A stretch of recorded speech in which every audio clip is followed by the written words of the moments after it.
We're going to move on now to our second literary prophet, and this is the prophet Hosea. He was a native of the northern kingdom. So Amos and Hosea you're going to associate with the Assyrian crisis, and they are prophets of the northern kingdom of Israel. He's prophesying in the time of Jeroboam II. Jeroboam reigned until about 747, okay? And then he continues to the last king, who is confusingly named Hosea.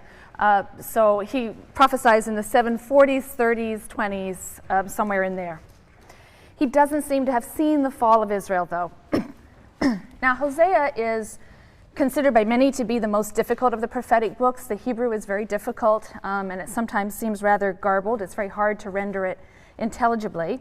But structurally, we can divide the book into two main sections. Chapters 1 to 3 have a certain coherence to them, and then chapters 4 through 14.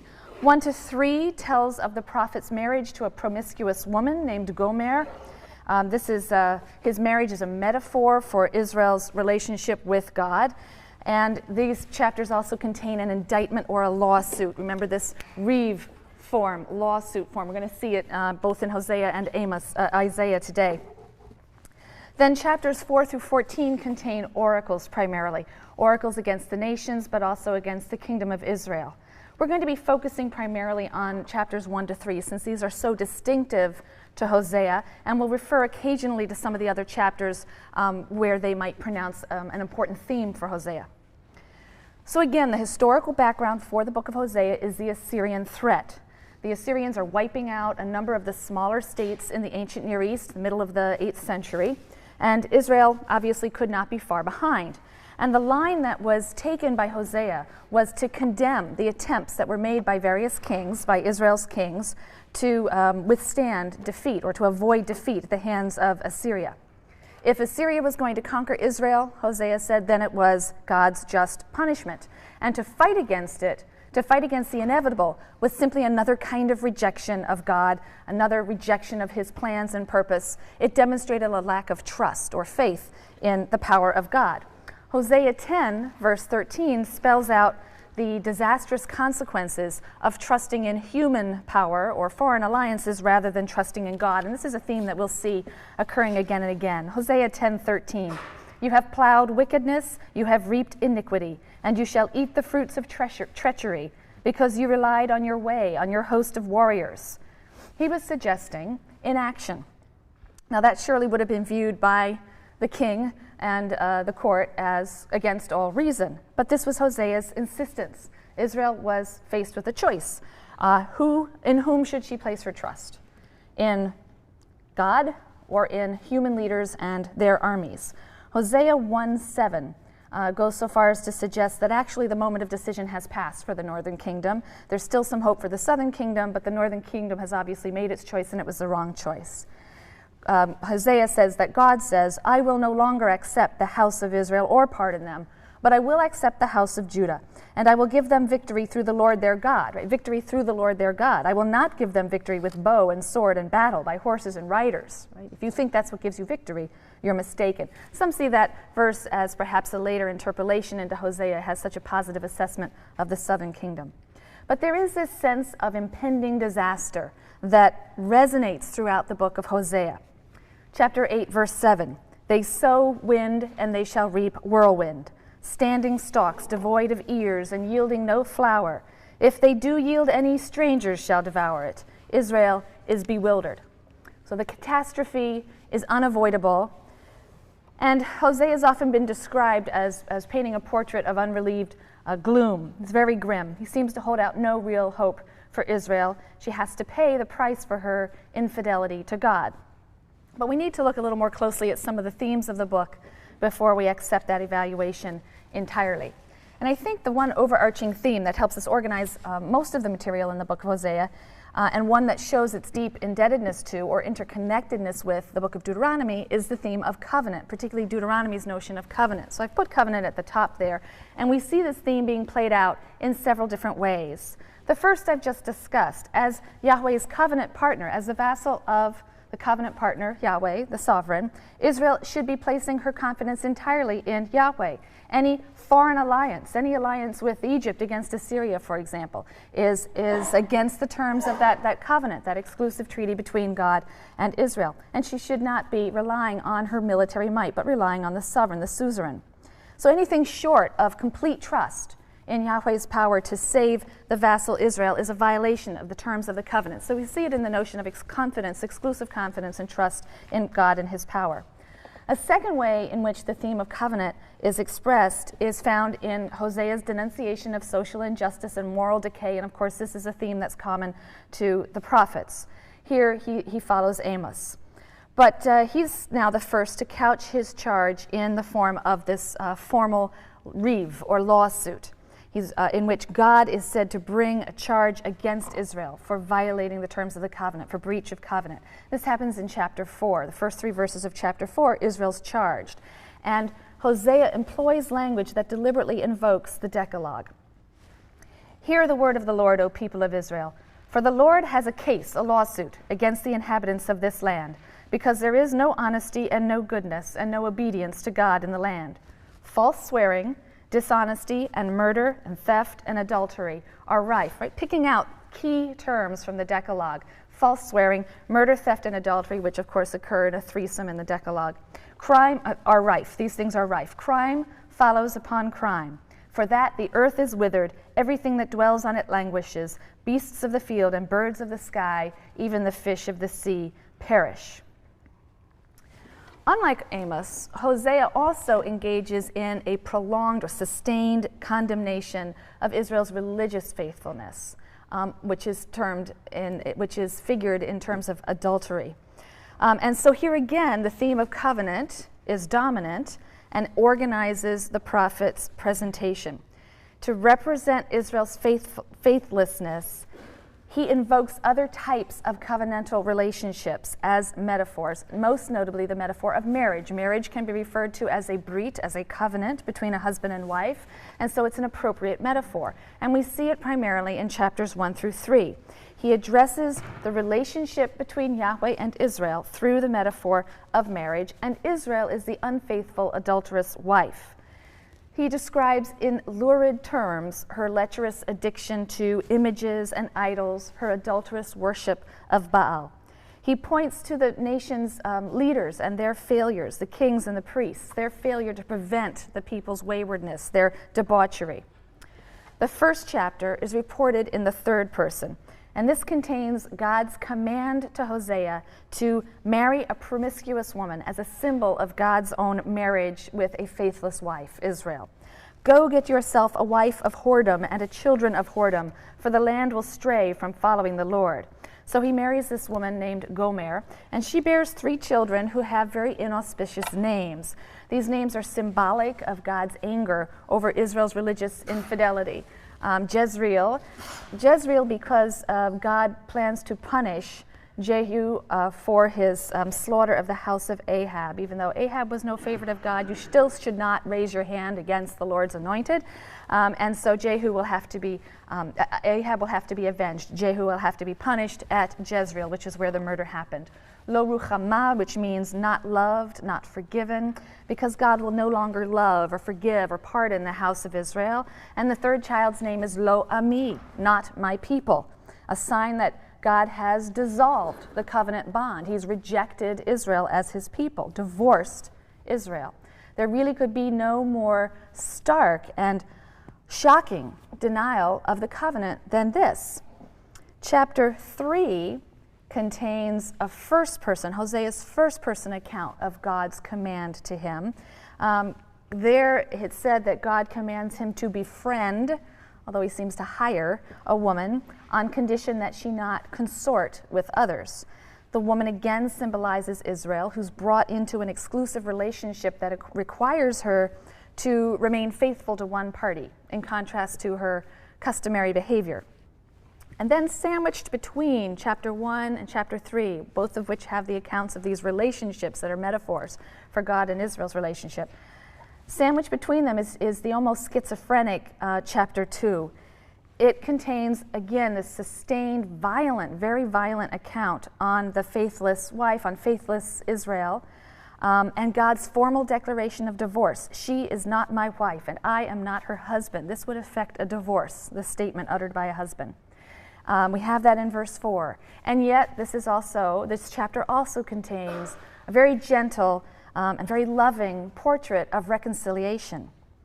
And it's in that portrait of reconciliation that we see another aspect of the covenant concept emerge, an aspect that was, again, most pronounced in the book of Deuteronomy. As Israel's covenant partner, God loves Israel, and he actually longs for her faithfulness.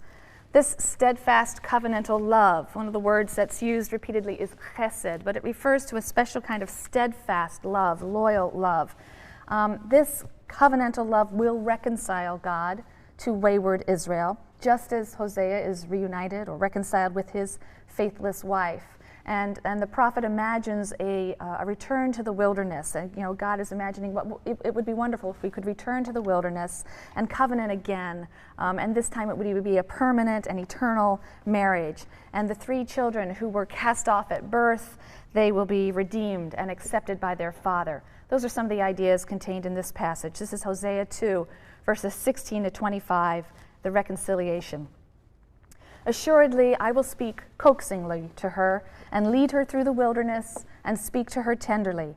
I will give her vineyards from there and the valley of Achor as a plowland of hope. And there she shall respond as in the days of her youth when she came up from the land of Egypt. So the period of the Exodus and wandering is romantically imagined and as this time of a very good and close relationship between God and Israel. And in that day you will call me Ishi, and no more will you call me Baali. This is a pun. Both of these words can mean my husband. Ishi is my man, a male, and Baali is my lord. Women would have used both for their husbands. But Baal obviously has connotations with the god Baal. So instead of calling me Baali, my Baal, you will call me Ishi, my husband, using a word that's free of Baal connotations. For I will remove the names of the Baalim from her mouth, and they shall never more be mentioned by name. In that day I will make a covenant for them with the beasts of the field, and the birds of the air, and the creeping things of the ground, and I will banish bow and sword and war from the land, and thus I will let them lie down in safety, and I will espouse you forever. Back to the marriage metaphor. I will espouse you with righteousness and justice and with goodness and mercy, and I will espouse you with faithfulness, and then you shall be devoted to the Lord. In that day I will respond, declares the Lord. I will respond to the sky, and it shall respond to the earth. And the earth shall respond with new grain and wine and oil, and they shall respond to Jezreel, the first of the children. I will sow her in the land as my own. Jezreel was a fertile valley, not just a place of war and death. And I will take Lo Ruchama, not loved, back in favor. And I will say to Lo Ami, not my people, you are my people. And he will respond, you are my God. So Hosea isn't unrelievedly gloomy and grim. It does provide these images, these very stirring images of hope and consolation and reconciliation. Amos also held out hope in the form of a remnant that would survive the inevitable destruction.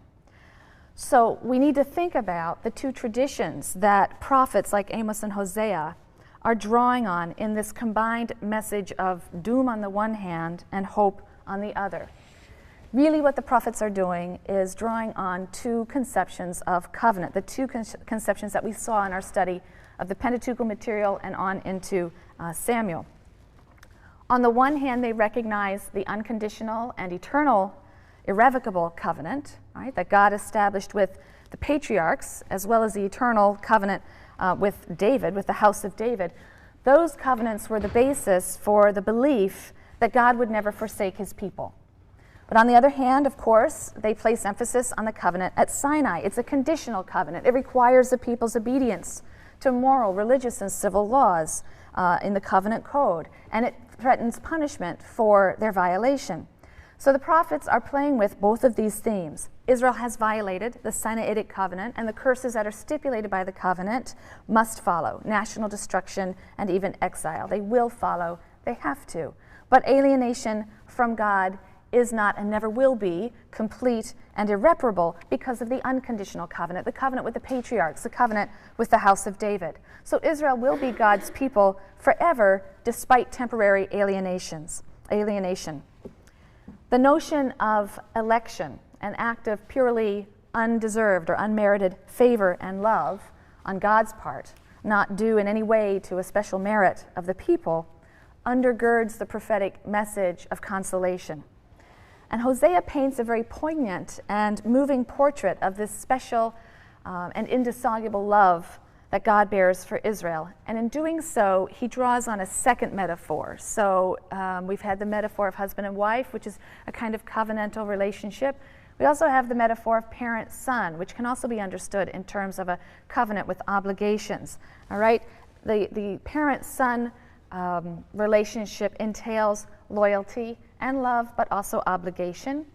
One of the obligations that is understood to fall on the parent is the obligation of disciplining a rebellious or ungrateful child while never forsaking that child. So that's a model that works very well with the prophetic message. Hosea 11, 1 through 4, and then skipping to verses 8 through 9.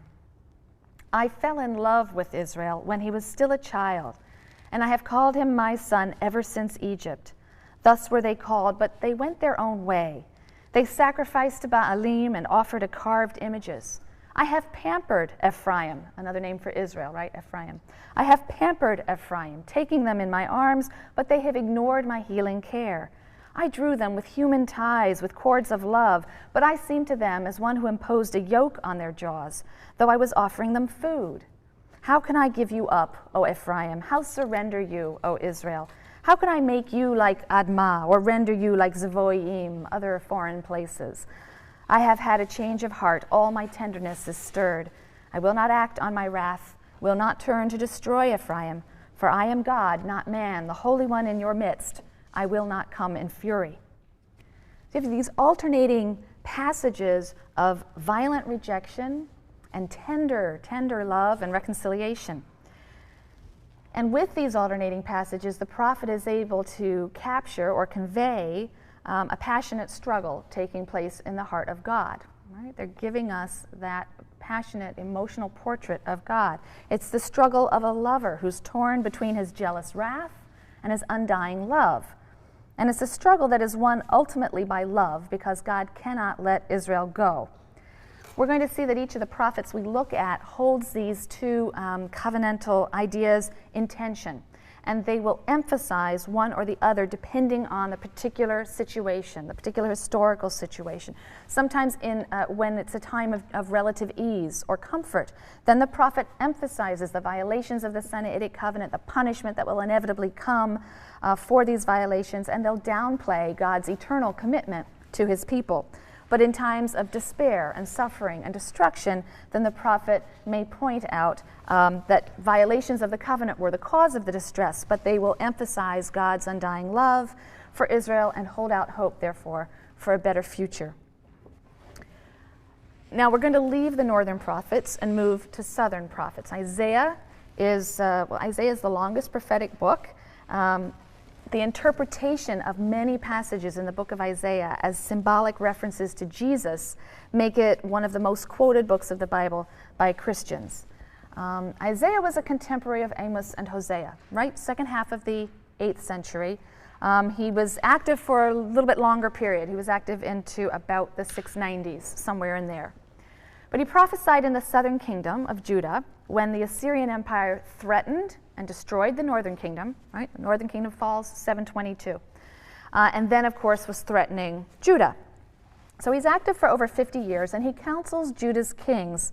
He counsels them through 2 sieges. I've listed these for you. The siege of 734, where he counsels King Ahaz, and then the siege of 701, where he counsels his son, Hezekiah, or Hezekiah.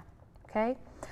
Give you a little bit of a historical background to these sieges so you understand them, but those are the main dates that can help orient your approach to Isaiah. We have excellent evidence, by the way, for all of these events in the Assyrian sources and also archaeological finds. The archaeological finds show destruction, by the Assyrians at the places that we believe were destroyed at the times they were destroyed.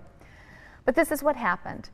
In 734, You have the Assyrians, who at this time are under Tiglath-Pileser, and they're extending their control through the region. So they're coming from the northeast. So first they're going to hit Aram in Syria, and then advance on the northern kingdom of Israel. So Aram and Israel join together in an alliance. They're trying to resist the advancing Assyrians. Judah refused to join the alliance. All right, the southern kingdom refused. So, in anger, Aram and Israel move south and lay siege to Jerusalem. So the first siege, the siege of 734, is actually a siege of Jerusalem by the northern kingdom of Israel in alliance with the Arameans. They were trying to force Judah's cooperation in standing against Assyria. King Ahaz of Judah, decided to appeal to Assyria for help, to Tiglath-Pileser for help. He submits to the Assyrians as a vassal. He pays tribute. We have a record of the tribute that was paid in the Assyrian records in 734. And this action is condemned by the biblical writers. The Deuteronomistic historian in 2 Kings 16 condemns this action. Isaiah also condemns it. So Judah has made itself vassal to Assyria. And this is the case until Ahaz's son Hezekiah decides that he will assert the nation's independence. The Assyrians are angry about this. This is now after the fall of the northern kingdom of Israel. The Assyrians are angry, and under Sennacherib, they attack. They devastate many of the cities in the countryside, and again, archaeology confirms what we know from the Assyrian records, and they advance on Jerusalem and lay siege to Jerusalem in 701. And just as he had counseled King Ahaz, Israel now counsels Hezekiah. In the end, Jerusalem wasn't destroyed. A heavy tribute was paid to the Assyrians, but eventually the Assyrians did withdraw. They were overextended to a large degree. All right, that's the general historical background. We'll come back to some of the details in a minute, but let me first give you a sense of the general structure of this very large book. The claim that the prophetic books are anthologies of oracles and other materials compiled by the prophet or by his disciples, that is to say, schools that kept a set of prophecies and then added to those core prophecies because of their firm belief in their continuing relevance. That portrait of the anthological nature of prophetic books is really demonstrable in the book of Isaiah. I've put the basic structure up there for you. The first 11 chapters contain memoirs. Chapter 1 sets out some of the basic themes of Isaiah, but we have a lot of first-person narrative. Then we have various oracles against Israel. Some of this material refers to the attacks on Jerusalem, especially the siege of 701. And there seems to be a kind of concluding hymn in chapter 12. We then have about 11 chapters of oracles against foreign nations. That's a form that we also saw in Amos and Hosea, denouncing foreign nations, from chapters 13 to 23. I'm skipping over chapters 24 to 27. They are a little apocalypse, a sort of mythological vision of the end of days, and that probably dates to a much later time, the 6th century. That was the time in which the apocalyptic genre was really developing. So we skip over that. We don't think of that as associated with the historical Isaiah, and move on to chapters 28 to 33. Here we turn from oracles against foreign nations to oracles against Judah and Israel and the relationship with Egypt, right? This is a time where, caught between these two powers, Egypt and Assyria, Judah is trying to figure out with whom to make alliances, right? Should she cast her lot with Egypt, and so on. And these are from a slightly later period, down towards the siege of 701, and they include accounts of Isaiah's counsel to Hezekiah in 701. 34 and 35 we'll kind of skip over for now. These also are post-exilic insertions. And then chapters 36 to 39, this is third-person historical narrative. And it is, in fact, 2 Kings chapters 18 to 20. That material has simply been inserted here. So those 3 chapters appear here in Isaiah. It's the story of the invasion of Sennacherib, the interactions of Isaiah and Hezekiah during the siege in 701. So I'm stopping at chapter 39, even though there are 66 chapters in the book of Isaiah, because most scholars agree. I think this is really a very strong consensus that the remaining material is not the work of Isaiah of Jerusalem. It dates to a period long after Isaiah's lifetime. I've already mentioned the apocalypse, which we think is probably from the 6th century. That's embedded in there, chapters 24 to 27. But the remaining material we speak of in two main sections. We refer to these as 2nd Isaiah and 3rd Isaiah. Chapters 40 to 55, which we refer to as 2nd Isaiah, assume a historical setting which is in which Babylon is dominating, not Assyria. And so we see that as coming at a much later time. Chapters 56 to 66 we refer to as 3rd Isaiah. This material contains oracles that are spread throughout the 8th to the 5th centuries. So we'll consider those on another occasion in their proper historical context. Right now we're looking at the material that is most likely attributable to 1st Isaiah, to Isaiah of Jerusalem. The book also contains material that is a repetition of material found elsewhere. I've already noted 2 Kings 18 to 20 appears here, but in addition you have snatches of verses that appear in other places. So Isaiah 2 verses 2 to 4 are found in Micah, the book of Micah 4 verses 1 to 4. Jeremiah 48 is essentially equivalent to Isaiah 15 and 16. So this kind of repetition among or between different books illustrates, again, the anthological nature of the prophetic corpuses, right? The prophetic corpus, that these were works that were compiled from material that sometimes circulated in more than one school.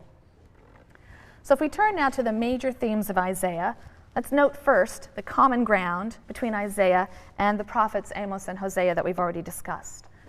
Isaiah is consistent with Amos and Hosea in denouncing, again, the social injustice and moral decay which is the cause of God's just and inevitable punishment.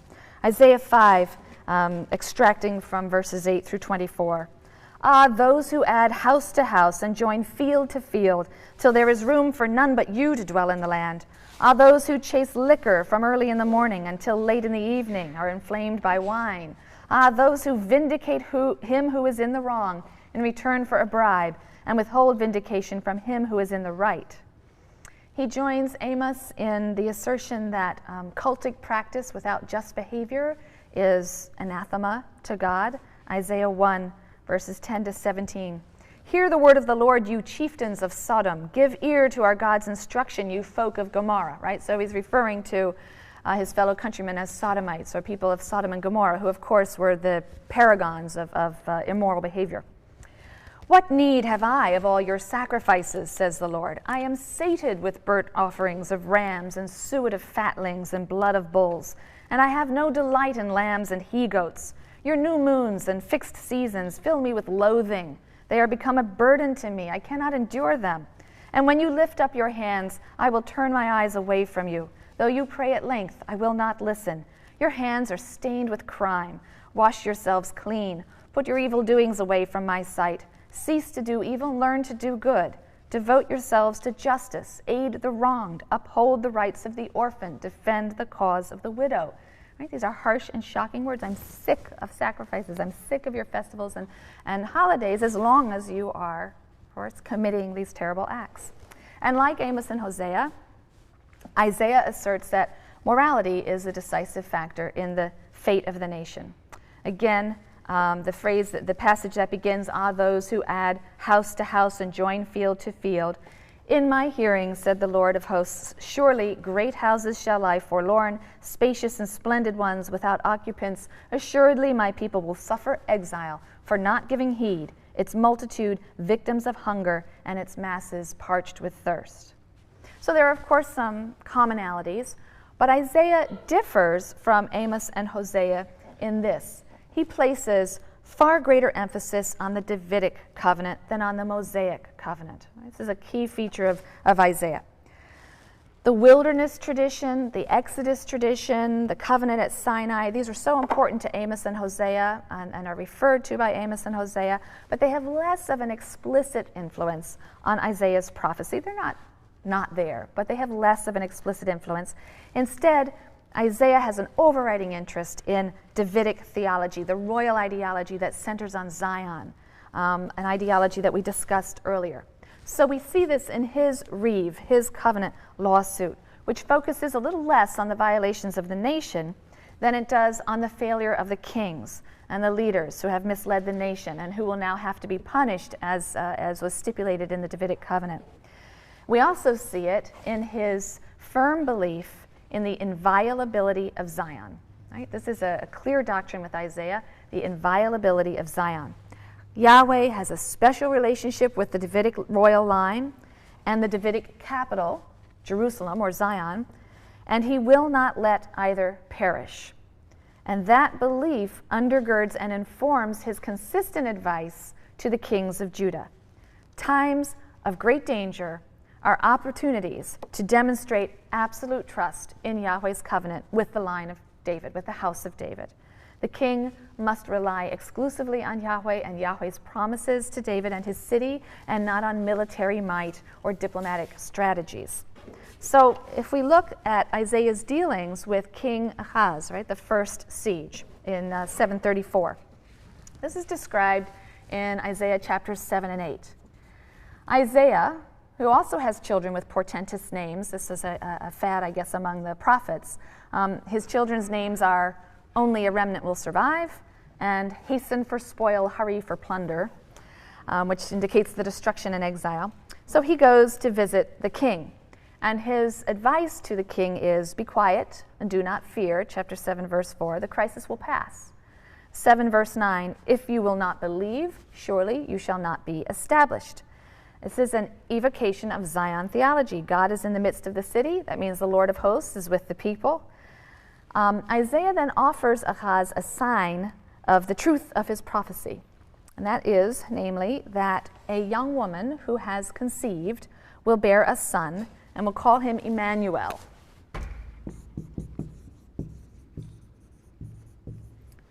It's Hebrew, Immanuel. God is with us. Immanu is with us, El. So this woman who has conceived will bear a son and will call him Emmanuel. This is in 7 verse 14. Now in the New Testament, Matthew in chapter 1 verses 22 to 23 takes this verse as a prophecy of the birth of Jesus. This is based on a Greek mistranslation of the word young woman as virgin. The Hebrew term that's used is not in fact the term for virgin, but it was translated into the Greek with the term that can mean virgin. And moreover, the verb that's used in the Hebrew is in the past tense. A woman has already conceived. The birth is pending. It is imminent. This child will be born. God will be with us. The identity of the woman that Isaiah is speaking about is a matter of some dispute. So some scholars take the verse as a reference to Isaiah's own wife. She's already had 2 children with portentous names, and now she's pregnant with a third. But others take the verse as a reference to the king's own wife, who will bear his son Hezekiah, King Hezekiah. There are some problems with chronology. It doesn't quite work out that he would be the right age. But the fact is, Hezekiah was a celebrated king. He did, in fact, manage to keep Judah intact against the Assyrian threat and kept Jerusalem from falling in the siege of 701. And 2 Kings, right, the book of 2 Kings, chapter 18, verse 7, says of Hezekiah, the Lord was with him, right? God was with him, connecting it to the name Emmanuel. God is with us, God is with him. Very similar, and very, very similar in the Hebrew. In fact, sounds the same. So in keeping with this interpretation, the idea that the child who he says will be able to, in a sense, save Judah is the child of the king to be born, Hezekiah. In keeping with that, scholars see the famous verses in Isaiah 9 as praise of King Hezekiah. These verses are verses that announce, "For unto us a child is born, a wonderful counselor, a mighty God, an everlasting Father, a Prince of Peace," referring then to an unending peace in which David's throne and kingdom are firmly established. And again, these verses have also been decontextualized and are utilized in Christian liturgies to this day, again as if they refer to the future birth of Jesus. In any event, Ahaz doesn't heed Isaiah's call for inaction, right? He says he should be doing nothing. How could any king really follow such advice to seek no political or military solution?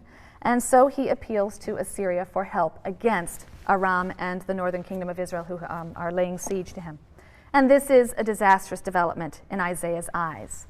If we move to the second siege in 701, we see that Isaiah really takes a similar stance. Hezekiah tries to form an alliance with Egypt now to stave off the Assyrian threat.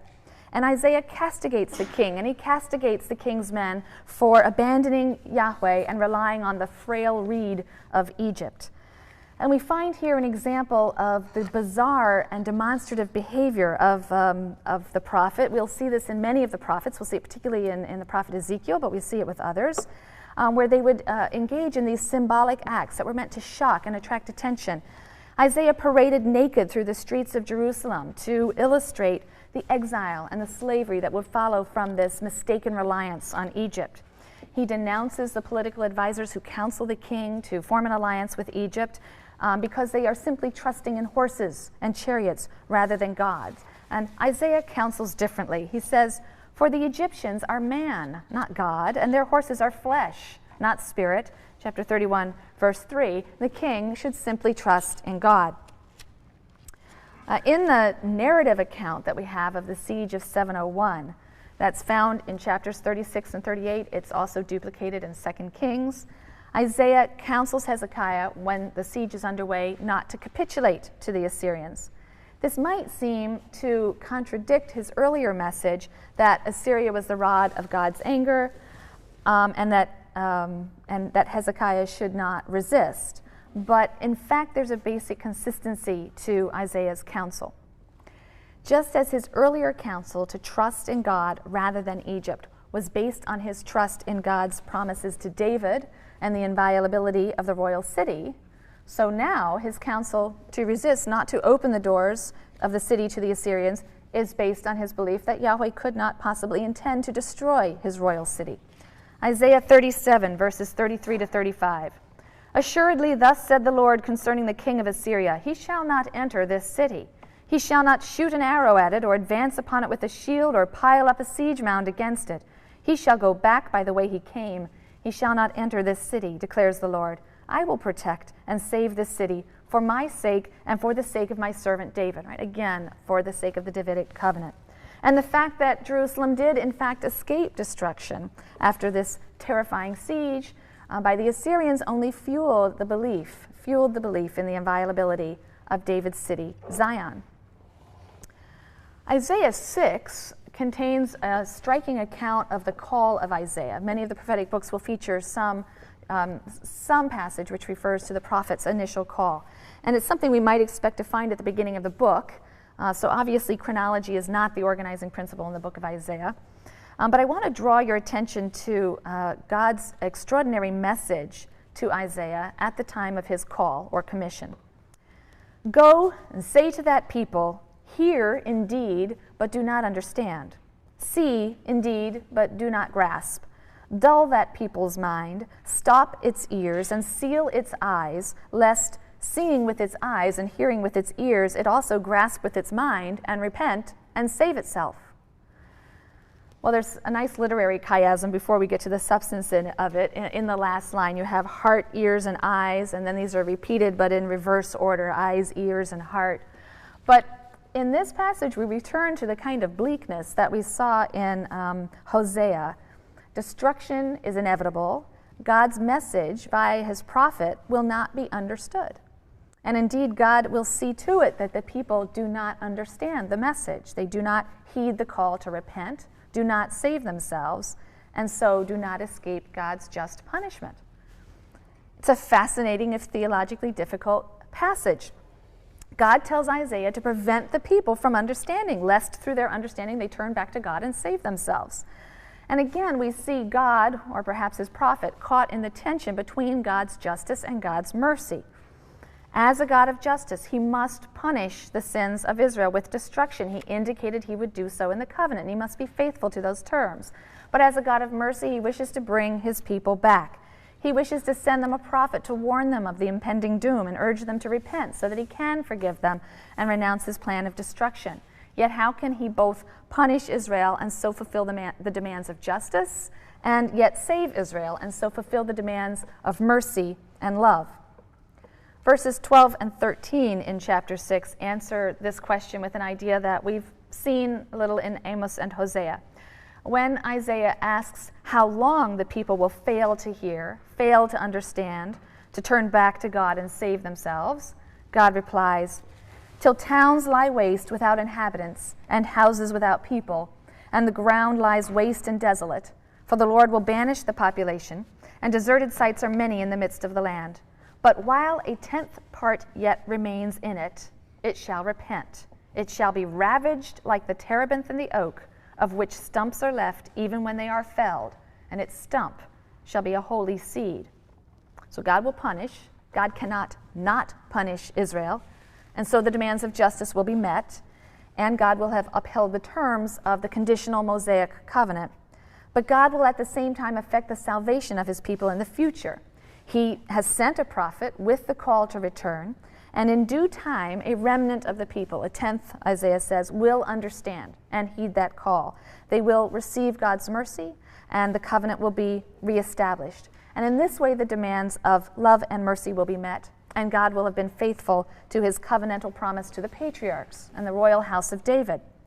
The people's delayed comprehension of the prophet's message guarantees the operation of God's just punishment now and his merciful salvation later. While the notion of a remnant leads to the idea of a future hope, it wasn't a very consoling message at the time, because the prophets were essentially saying that the current generation would all but cease to exist. Isaiah 10, verses 21 to 23, only a remnant shall return, only a remnant of Jacob to mighty God. Even if your people, O Israel, should be as the sands of the sea, only a remnant of it shall return. Destruction is decreed, retribution comes like a flood, for my Lord God of hosts is carrying out a decree of destruction upon all the land.